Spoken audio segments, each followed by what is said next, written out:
परिश्रान्तं समरे चिन्तया स्थितं रावणं चाग्रतो दृष्ट्वा युद्धाय समुपस्थितं ततो युद्धपरिश्रान्तं समरे चिन्तया स्थितं रावणं चाग्रतो दृष्ट्वा युद्धाय समुपस्थितं दैवदैश्च समागम्य द्रष्टुम् अभ्यागतो रणम् उपागम्याब्रवीत् रामम् अगस्त्यो भगवान् ऋषिः दैवदैश्च समागम्य द्रष्टुम् अभ्यागतो रणम् उपागम्याब्रवीत् रामम् अगस्त्यो भगवान् ऋषिः राम राम महाबाहो शृणु गुह्यं सनातनम् येन सर्वा नरीन् वत्स समरे विजयिष्यसि राम राम महाबाहो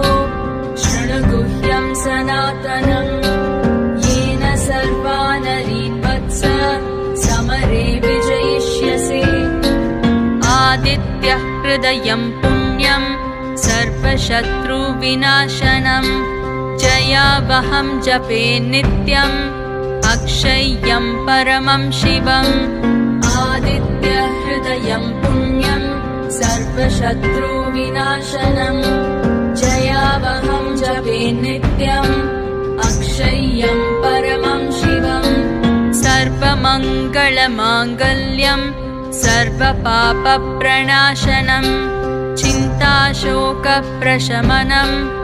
आयुर्वर्धनमुत्तमम् सर्वमङ्गलमाङ्गल्यं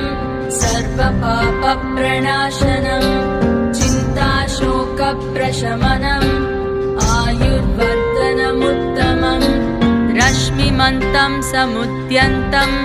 देवासुरनमस्कृतम् पूजयस्व विवस्वन्तं भास्करं भुवनेश्वरम् रश्मिमन्तं समुद्यन्तं देवासुरनमस्कृतम् पूजयस्व विवस्वन्तं भास्करं भुवनेश्वरम्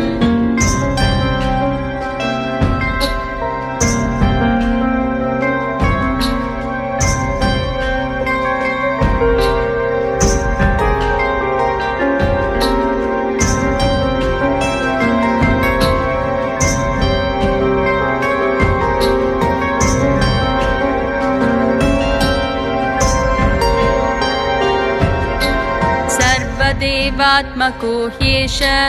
तेजस्वी रश्मिभावनः एष देवासुरगणान् लोकान् पाति गभस्तिभिः सर्वदेवात्मको ह्येष तेजस्वी रश्मिभावनः एष देवासुरगणान् लोकान् पाति गभस्तिभिः एष ब्रह्मा च विष्णुश्च शिवस्कन्दः प्रजापतिः महेन्द्रो धनदत्कालो यमः सोमो ह्यपाम्पतिः एष ब्रह्मा च विष्णुश्च शिवस्कन्दः प्रजापतिः महेन्द्रो धनदत्कालो यमः सोमो ह्यपाम्पतिः पितरो वसवस्ताद्या यश्विनौ मरुतो मनुः वायुर्वह्निः प्रजाप्राणः ऋतुकर्ता प्रभाकरः पितरो वसवस्ताद्या अश्विनौ मरुतो मनुः वायुर्वह्निः प्रजाप्राणः ऋतुकर्ता प्रभाकरः आदित्यः सविता सूर्यः खगः पूषा गभस्तिमान् सुवर्णसदृशो भानुः हिरण्यरेता दिवाकरः आदित्यः सविता सूर्यः खगः पूषा गभस्तिमान् सुवर्णसदृशो भानुः हिरण्यरेता दिवाकरः हरिदश्वः सहस्राक्षिः सप्तसप्तिर्मरीचिमान् तिमिरोन्मथनः शम्भुः त्वष्टा मार्ताण्ड अंशुमान् हरिदश्वः सहस्राक्षिः सप्तसप्तिर्मरीचिमान् तिमिरो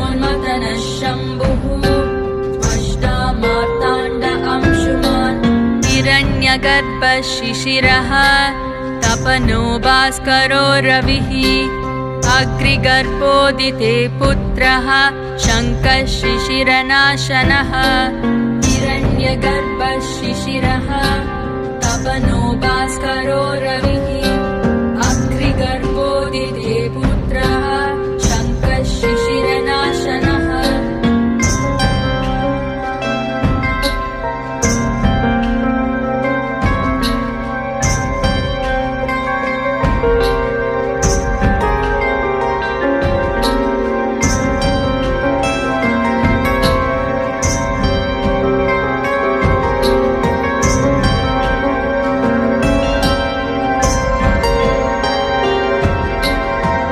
व्योमनाथस्तमो वेदी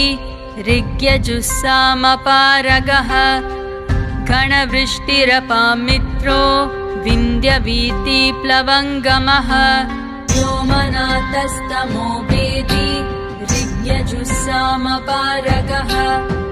घनवृष्टिरपामित्रो विन्ध्यवीतिप्लवङ्गमः आतपी मण्डली मृत्युः पिङ्गलः सर्वतापनः कविर्विश्वो महातेजा रक्तः सर्वभवोद्भवः आतपी मण्डली मृत्युः पिङ्गलः सर्वतापनः कविर्विश्वो महातेजा रक्तः सर्वभवोद्भवः नक्षत्रग्रहताराणाम् अधिपो विश्वभावनः तेजसामपि तेजस्वी द्वादशात्मन्नमोऽस्तु ते नक्षत्रग्रहताराणाम् अधिपो विश्वभावनः तेजसामपि तेजस्वी द्वादशात्मन्नमोऽस्तु ते नमः पूर्वाय गिरये पश्चिमायाद्रये नमः ज्योतिर्गणानां पतये दिनाधिपतये नमः नमः पूर्वाय गिरये पश्चिमायाद्रये नमः ज्योतिर्गणानां पतये दिनाधिपतये नमः जयाय जयभद्राय हर्यश्वाय नमो नमः नमो नमः सहस्रांशो आदित्याय नमो नमः जयाय जयभद्राय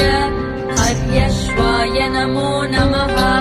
नमो नमः सहस्रांशो आदित्याय नमो नमः नम उग्राय वीराय सारंगाय नमो नमः नमः पद्मः प्रबोधाय मार्ताण्डाय नमो नमः नम उग्राय वीराय सारंगाय नमो नमः नमः पद्मः प्रबोधाय मार्ताण्डाय नमो नमः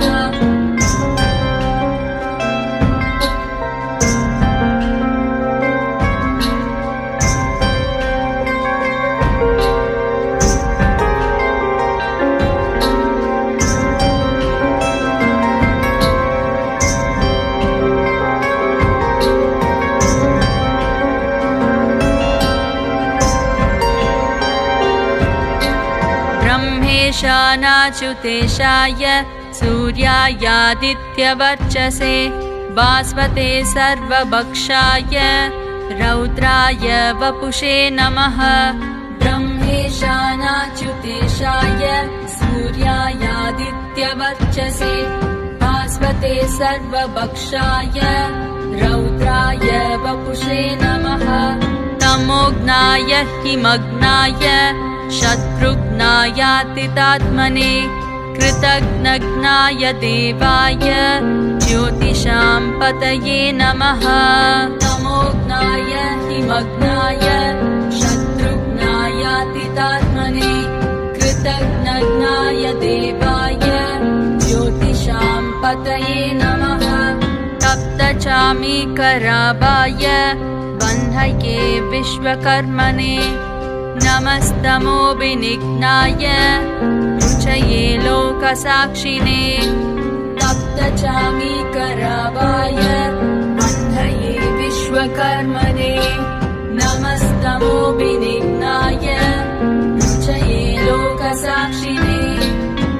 नाशयत्येष वैभूतं तदेव सृजति प्रभुः पायत्येष तपत्येष वर्षत्येष गभस्तिभिः नाशयत्येष वैभूतं तदेव सृजति प्रभुः पायत्येष तपत्येष वर्षत्येष गभस्तिभिः एष सुप्तेषु जागर्ति भूतेषु परिनिष्ठितः एष एवाग्निहोत्रं च फलं चैवाग्निहोत्रिणाम् एष सुप्तेषु जागर्ति भूतेषु परिनिष्ठितः एष एवाग्निहोत्रं च फलं चैवाग्निहोत्रिणाम् वेदाश्च कृतवश्चैव क्रतूनां फलमेव च यानि कृत्यानि लोकेषु सर्व एष रविप्रभुः वेदाश्च कृतवश्चैव क्रतूनां फलमेव च यानि कृत्यानि लोकेषु सर्व एष रविप्रभुः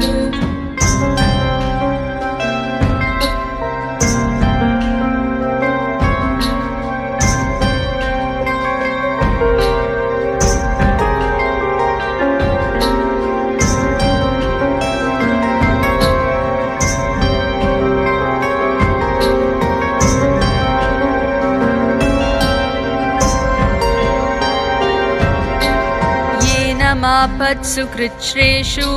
कान्तारेषु भयेषु च कीर्तयन् पुरुषत् कश्चिन् नावसीदति राघव येन मापत्सु कृच्छ्रेषु कान्तारेषु भयेषु च कीर्तयन् पुरुषत् कश्चित् नावसीदति राघव पूजयस्वैनमेकाग्रो देवदेवं जगत्पतिं ये तत्त्रिगुणितं जप्त्वा युद्धेषु विजयिष्यसि पूजयस्वैनमेकाग्रो देवदेवं जगत्पतिं ये तत्त्रिगुणितं जप्त्वा युद्धेषु विजयिष्यसि अस्मिन् क्षणे महाबाहो रावणं त्वं वदिष्यसि एवमुक्त्वा तदागस्त्यो जगाम च यथागतम् अस्मिन् क्षणे महाबाहो रावणं त्वं वदिष्यसि एवमुक्त्वा तदागस्त्यो जगाम च यथागतम् एतत् श्रुत्वा महातेज नष्टशोको भवत्तदा धारयामास सुप्रीतो राघवः प्रयतात्मवान् एतत् श्रुत्वा महातेज नष्टशोको भवत्तदा धारयामास सुप्रीतो राघवः प्रयतात्मवान् आदित्यं प्रेक्ष्य जप्त्वा तु परं हर्षमवात्मवान् त्रिराजम्य शुचिर्भूत्वा धनुरादाय वीर्यवान् आदित्यं प्रेक्ष्य जप्त्वा तु परं हर्षमवात्मवान् त्रिराजम्य शुचिर्भूत्वा धनुरादाय वीर्यवान् रावणं प्रेक्ष्य हृष्टात्मा युद्धाय समुपागमत् सर्वयत्नेन महता वदे तस्य धृतोऽभवत् रावणं प्रेक्ष्य हृष्टात्मा युद्धाय समुपागमत् सर्वयत्नेन महता वदे तस्य धृतोऽभवत् अतरविरवदन्निरीक्ष्य रामम् मुदितमनाः परमं प्रहृष्यमाणः निशिचरपतिसंशयं विदित्वा सुरगणमध्य गतो वचस्वरेति